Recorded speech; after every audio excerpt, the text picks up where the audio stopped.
The first thing that shattered the birthday party wasn't the shouting. It was the knife. Metal hit porcelain with a sharp crack and bounced across the table, spinning to a stop beside the birthday cake that read, "Happy 85th birthday, Grandma." Everyone froze. Music still played softly in the background. Balloons bobbed near the ceiling. 85 golden candles flickered. And then came the voice that detonated the room. "Why?" my grandmother asked calmly. "Is there a strange elderly couple living in the lakefront mansion I bought for you?" Silence. Absolute, suffocating silence. My fork hovered halfway to my mouth, loaded with chocolate mousse I couldn't afford. My throat closed. My pulse slammed against my ears.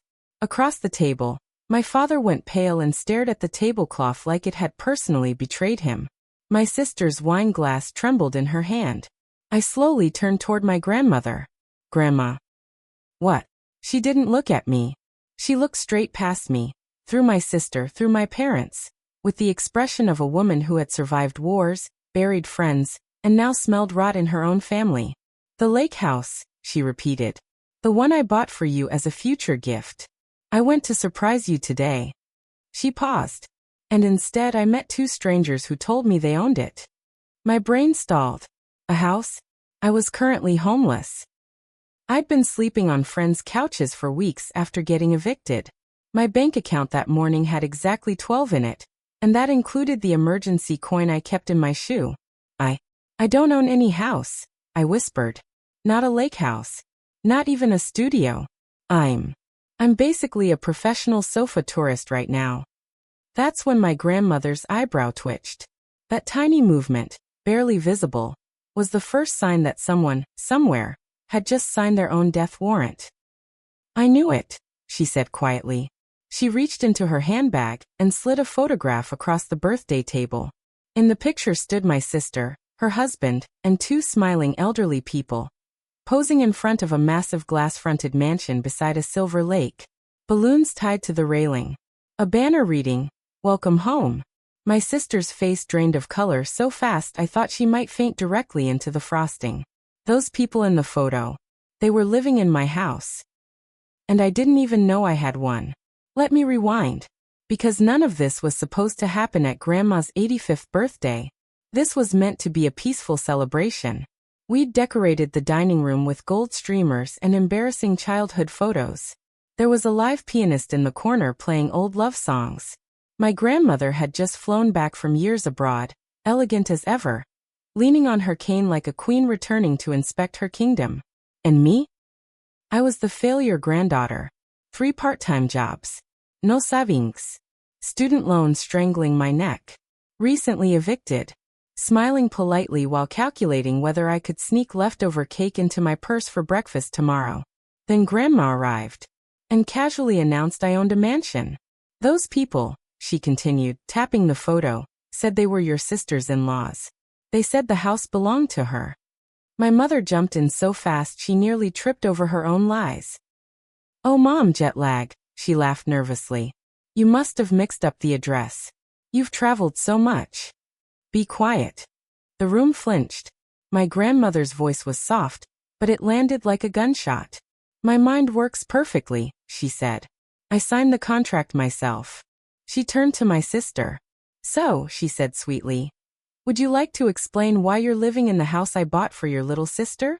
My sister opened her mouth, closed it, took a sip of wine, missed her lips. That's when something inside me finally snapped. I stood up so fast my chair screeched backward. "Mom. Dad," I said, my voice shaking. "If Grandma bought me a house, why am I living like a stray cat?" My father avoided my eyes. "Well, today is Grandma's birthday," he muttered. "We shouldn't discuss money now." Grandma smiled. The kind of smile predators use before they bite. "Oh, we're discussing it now." She turned to me. "You truly don't know, do you?" I shook my head. She inhaled slowly. 3 years ago," she said, "I bought you a lakefront mansion worth more money than this entire neighborhood. I sent the deed to your parents for safekeeping." The room tilted. A mansion. Worth more money than I'd ever touch in 10 lifetimes. And all this time, I'd been begging friends to let me sleep on their floor. "I never received anything," I whispered.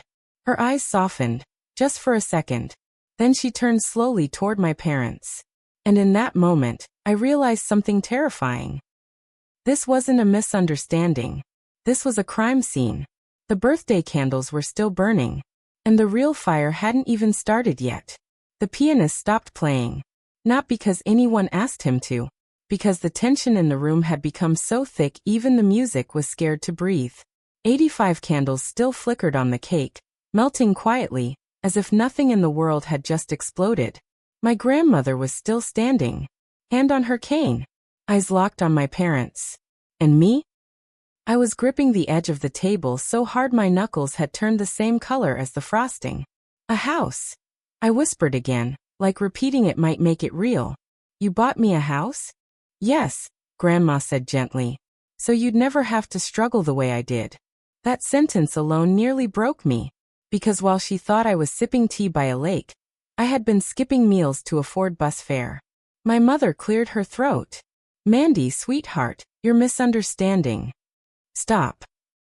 That single word from Grandma silenced her mid-breath. She turned to my father now.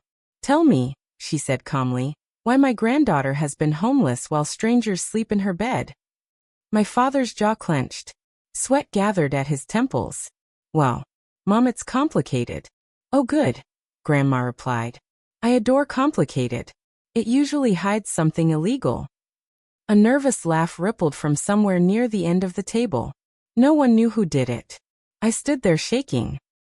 Dad, I said softly, please. Just tell me the truth. He looked at my mother. My mother looked at my sister. My sister stared at her wine like it had suddenly become very interesting. That's when Grandma finally dropped the next bomb.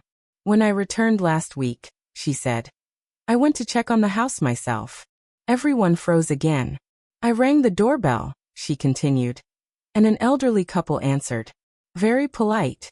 Very confused. They told me. She paused. They were paying rent. The word echoed. Rent. I laughed. Not because it was funny. Because my brain had officially left the building. Rent. I croaked. Someone is paying rent for my house, while I can't afford instant noodles? My sister shot to her feet. That's not what it sounds like, she shouted. It's just temporary, they're family. Family pays rent now? Grandma asked dryly. She reached into her handbag again, and slid a second photo onto the table. This one showed my sister and her husband cutting a ribbon in front of the mansion. The caption, printed at the bottom, read, Our new beginning. My stomach dropped straight through the floor. I recognized that photo. She'd posted it online 3 years ago while I was working a double shift and eating crackers for dinner. I had even liked it. My own house. I had liked a photo of my own stolen house. Mom, I whispered, turning to her slowly. Did you know about this? She burst into tears instantly. Real tears. Loud tears. Dramatic tears. Oh Mandy, we only wanted to protect you. Protect me? From what? Furniture? Protect me from owning a mansion? I asked. My father slammed his hand on the table. You're not capable of managing that kind of asset, he shouted. We had to step in. Grandma's head snapped toward him. Step in or step on. Silence again. Then my father said the sentence that changed everything. We told your grandmother you were unstable. The word sliced clean through me. Unstable. I blinked. What? We said you weren't mentally fit to handle property, my mother whispered, sobbing harder now. That you needed guardians. The room tilted sideways. I graduated top of my class, I said faintly. I've never even had a parking ticket. Yes, my father said sharply. But you're emotional. Sensitive. And you struggle financially. Because of you. The thought hit me so hard I nearly gasped. Grandma's face went pale. You told me, she said slowly, that Mandy was sick. My parents said nothing. You told me she couldn't write letters. Silence. You told me she was dangerous with money. Still nothing. Then Grandma did something terrifying. She smiled. A slow, icy smile. Interesting, she said. Because I wrote Mandy every single month. My heart jumped. You did. Of course, she said. Asking how the house was. If you liked the lake. If the roof leaked. I stared at my parents. I never got a single letter, I whispered. Grandma turned toward them. Where did my letters go? My mother screamed. Not a scream of anger. A scream of panic. Enough, my father barked. This is a birthday, not a trial. Oh, Grandma said sweetly, reaching for her phone. The trial is just getting warmed up. She tapped one contact. Come in, she said calmly. Yes. Right now. The doorbell rang. Every head turned. The front door opened. And in walked a man carrying a thick leather briefcase. Good evening, he said politely. I'm Attorney Collins. My grandmother gestured to the empty chair beside her. Perfect timing, she said. We're about to begin. My heart started racing. Because suddenly, this birthday party wasn't a family dinner anymore. It was a courtroom. And my family was sitting in the defendant's row. The moment the lawyer set his briefcase on the table, I knew. This wasn't going to be a lecture. This was going to be an execution. Attorney Collins didn't rush. He clicked the locks open slowly, deliberately, like someone opening a coffin they had personally prepared. My grandmother gestured toward my parents and my sister. Please, she said calmly. Explain to my lawyer why my granddaughter owns a mansion she's never seen. No one spoke. So I did. My grandma says she bought me a lake house 3 years ago. I said, my voice shaking but steady enough to survive. But my sister is living there. Her in-laws are paying rent. And I've been homeless. Attorney Collins raised one eyebrow. Well, he said politely, that's ambitious. He opened a thick folder and slid a document across the table. This, he said, is the original purchase contract. Buyer, Mrs. Eleanor Hart. Beneficiary, Miss Nora Hart. That was me now. New names. New lives. Same betrayal. I stared at my name on that paper and felt my lungs forget how to work. You bought it for me, I whispered. Yes, Grandma said gently. And I sent the deed to your parents for safekeeping. Attorney Collins nodded. 2 months later, he continued. This property was transferred. He slid a second document forward. To Mrs. Violet Crane. My sister. The transfer price? $1. I laughed again. Not pretty laughter. The kind people do right before they faint. $1. I repeated. You sold my future for the price of chewing gum? My sister jumped up. She gave it to me, she screamed. She signed it herself. Attorney Collins calmly pulled out another page. Interesting, he said. Because according to handwriting analysis, she didn't. My sister froze. My parents went white. 6 months ago, he continued. A new transfer agreement was printed. The paper fibers contain machine tracking marks. This contract was not created 3 years ago. He tapped the page. It was created half a year ago. Silence fell like a guillotine. I slowly turned toward my parents. 6 months ago, I whispered. Grandma told you she might come home, didn't she? My father swallowed. They hadn't forged the papers back then. They only panicked when they thought they were about to be caught. So, I said softly. You stole my house first, then forged the proof later. No one denied it. My grandmother closed her eyes. For a moment, she looked every one of her 85 years. Then she opened them again. Cold. Continue, she said to the lawyer. He nodded and opened another folder. Next, he said, let's discuss Miss Nora Hart's employment history. My heart skipped. What about it? Well, he said, tapping his tablet. After graduating with top honors, she applied to several major firms. All rejected her within days. That was true. I had never understood why. He swiped the screen and turned it toward us. These, he said, are anonymous emails sent to those companies. My blood turned to ice. On the screen, I saw subject lines. Serious warning about applicant.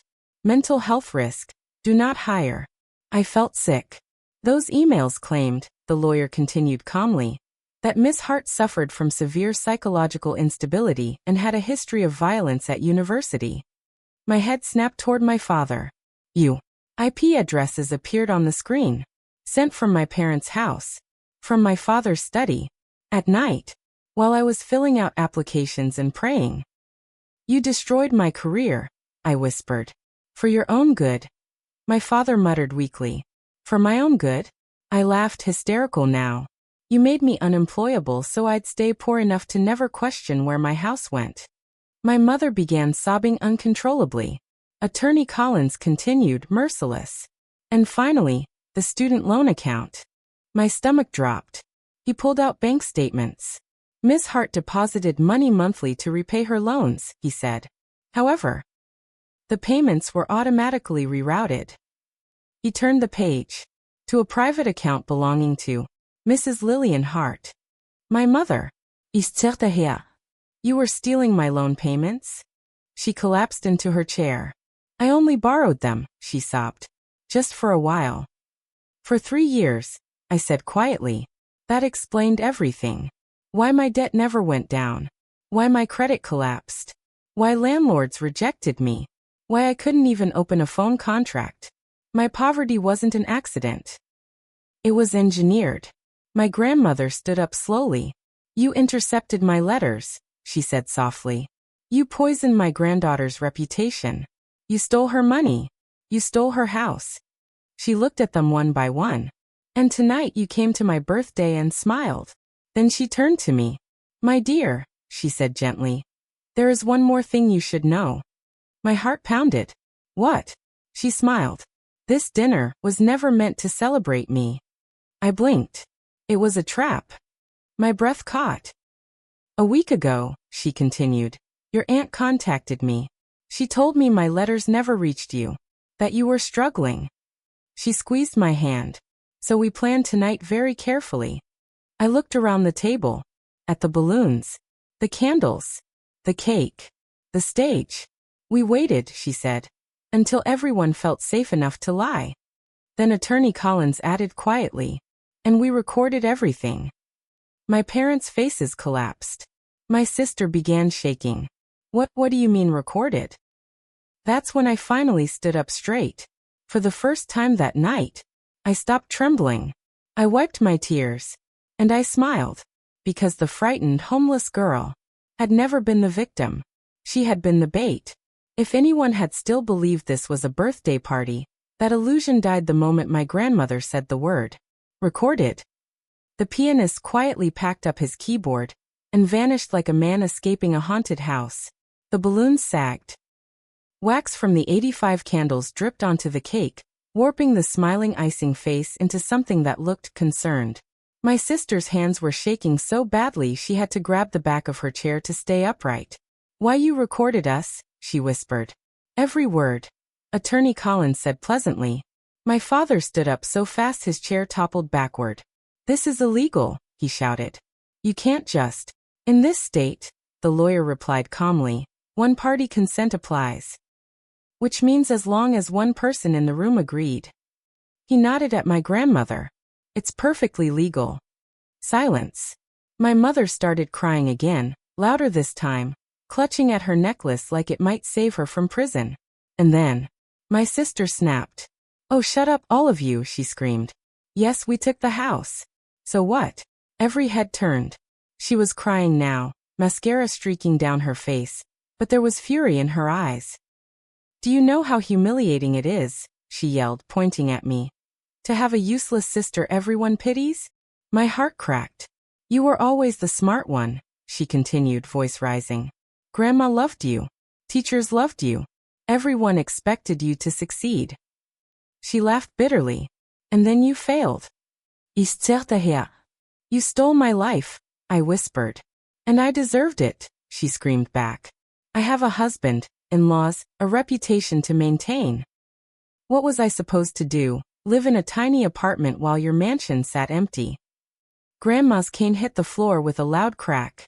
Empty, she repeated coldly. My sister flinched but kept going. Yes, empty. She didn't even know it existed. So I let my husband's parents stay there. They paid me every month. 5,000. Cash. My lungs stopped. 5,000. Every month. While I was counting coins for laundry. So you weren't doing them a favor, I said quietly. You were running a business. With my house. She opened her mouth to argue. Attorney Collins slid a document across the table. Bank records, he said. Monthly deposits from Mr. and Mrs. Crane. Labeled rent. My grandmother closed her eyes. You charged your own in-laws rent, she said softly, for a house that didn't belong to you. My sister collapsed into the chair. My father tried one last time. Yes, okay, he said quickly, forcing a smile. Mistakes were made. But look. The house is well maintained. Everyone's happy. We can compensate Nora later. Give her some money. Family shouldn't involve the police. Some money. Grandma repeated. Her hand tightened around her wine glass. When she spoke again, her voice was no longer gentle. When my granddaughter was sleeping on strangers' sofas, you were living in luxury. She turned to the lawyer. Bring it. Attorney Collins opened the final folder. This, he said, is the revised will. Every breath in the room stopped. It revokes all inheritance rights from George Hart, Lillian Hart, and Violet Crane. My parents gasped in unison. And designates Miss Nora Hart. He looked at me and smiled. As sole heir to the entire estate. The entire estate. My father dropped to his knees.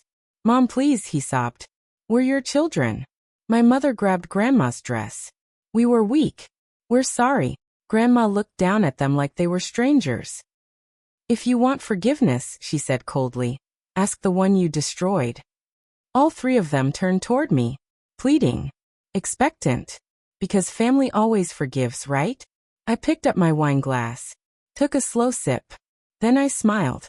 I don't forgive invoices, I said softly. Attorney Collins handed me the last document. A demand letter.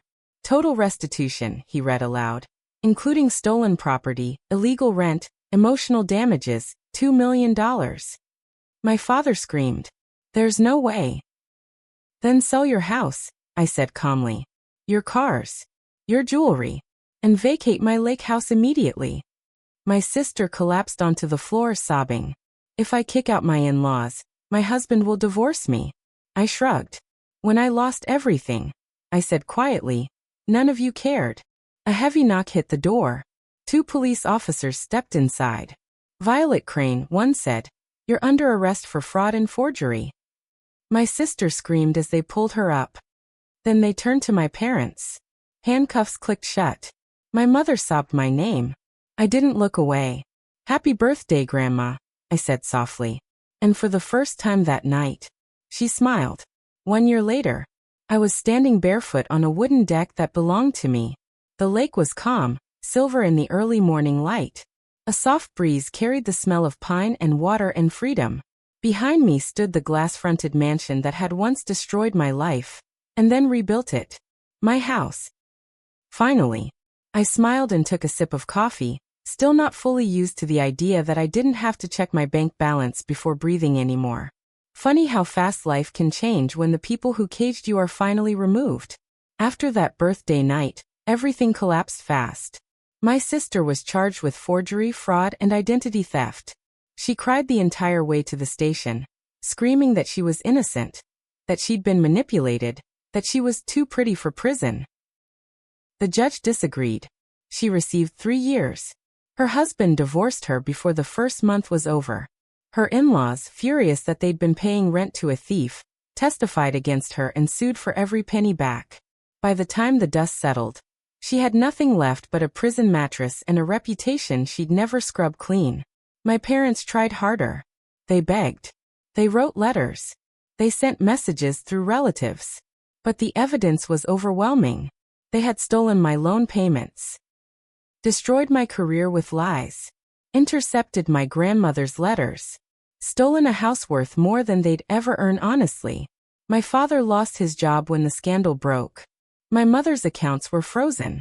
They were both sentenced to probation, community service, and lifelong shame. The family that once preached loyalty, no one spoke to them anymore. As for the house, within 3 days the locks were changed. The in-laws were escorted out by a sheriff, still insisting they'd been just renting legally. The court didn't care.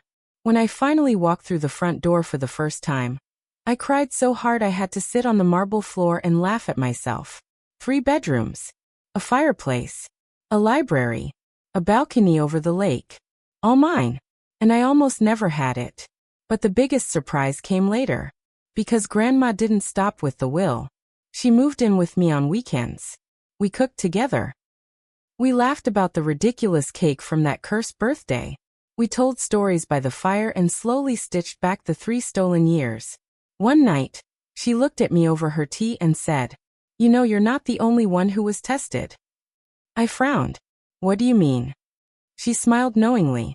I wanted to see who my family truly was before I died. My heart skipped. "That dinner?" I whispered. "Yes," she said softly. "The house, the letters, the lawyer. It was all part of my final examination." "Ist her?" "You planned all of it?" "Of course," she said calmly. "A woman who built an empire doesn't leave it to hyenas." I burst out laughing. So the birthday party wasn't just my revenge. It was Grandma's last audit. And I passed. As for me, I rebuilt everything. With the settlement money and the house, I started an online consulting business, helping people who had been financially abused by family members. Turns out, there are a lot of us. Within months, my schedule was booked solid. My income multiplied. My credit recovered. For the first time in my life, I wasn't surviving. I was living. Some evenings, I stand on this same deck and watch the sunset paint the lake gold. And I think about the girl I used to be. The homeless one. The blamed one. The invisible one. She didn't know she already owned a mansion. She didn't know her grandmother was a genius. And she definitely didn't know that the best birthday gift of all would be watching the people who stole her life lose theirs. Please click the subscribe button, like, share, and comment. This will encourage me to make more interesting stories. Also, let's know where you are watching from. Thank you and see you in the next story.